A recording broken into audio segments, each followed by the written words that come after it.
Welcome to the Deep Dive, your shortcut to being well-informed.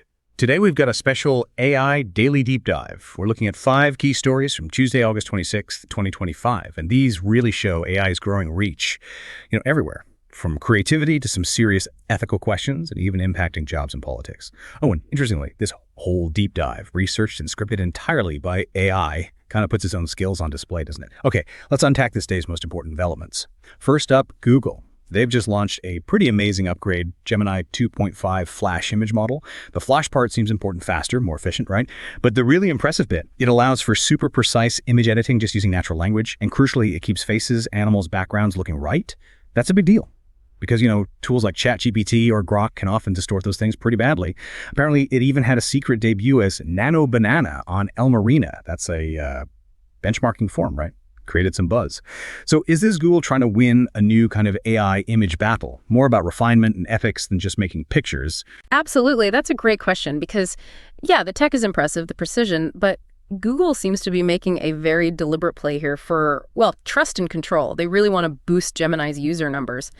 You mentioned the comparison of 450 million monthly users, which sounds huge, but ChatGPT pulls in 700 million weekly, so there's a gap. And they seem to think emphasizing safeguards, like banning non-consensual intimate images and adding watermarks, is the way. It feels like they're betting that as users get savvier, things like image integrity and ethical standards will actually become the key differentiators. That idea of trust as a differentiator is really interesting. Okay, shifting gears now to something quite different and honestly pretty tragic.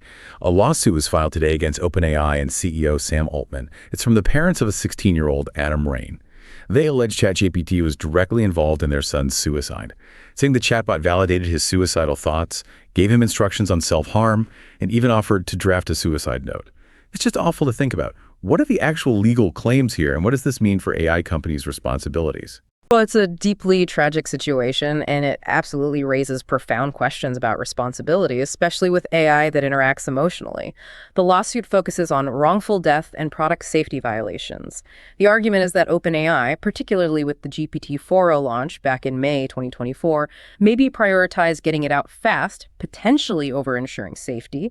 The parents are asking for concrete changes, age verification, blocking self-harm queries entirely, adding warnings about psychological dependency. OpenAI themselves have acknowledged that safety can degrade in longer chats, and they mention plans for parental controls. It really highlights this huge, urgent challenge of managing AI's impact, especially on vulnerable users. This isn't just legal, it's societal. The societal reckoning, yeah. That makes sense. It really underscores the weight of responsibility. But companies are also figuring out how to use AI effectively and ethically in less fraught areas, like, say, marketing. Snapchat just put out a study on generative AI's impact. They surveyed people across 7 different countries. What did they learn? Right, and connecting this to the bigger picture, Snapchat's findings offer a pretty useful framework. They found that things like Gen AI-powered video ads and their AR lenses, they definitely boost engagement. People get more curious, more likely to recommend brands. But critically, transparency is key. Users are much more receptive if you clearly label content as AI-generated.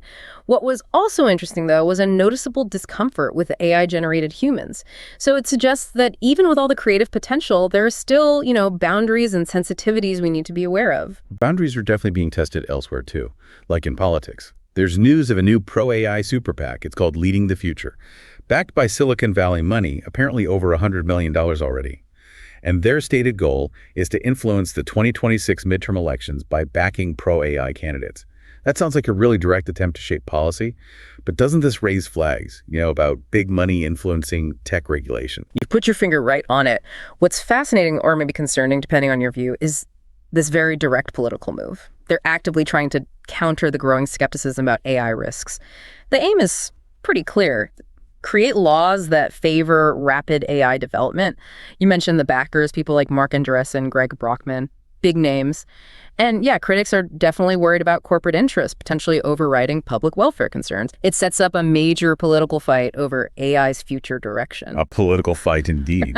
Okay, finally, let's look at the economic side. A Stanford study is showing AI is hitting younger workers the hardest, job-wise. Is it basically automating away those entry-level jobs, that first rung on the career ladder? That's precisely the concern the study highlights. It shows that routine, entry-level tasks, think customer service, data entry, Those are the ones being automated fastest, and that disproportionately affects younger people starting out. Older, more experienced workers, they often have skills that are harder to automate, more strategic, and might even find AI helps them. So AI could augment their jobs. This definitely raises questions about career progression and, yeah, the potential for inequality to widen. It really underlines the need for proactive policies. Things like serious investment in reskilling, rethinking education to prepare people for an AI-driven economy. It's urgent. So quite a day. August 26th, we've gone from incredible image editing tech and a heartbreaking lawsuit to marketing insights, political maneuvering, and the changing job market. AI is touching everything.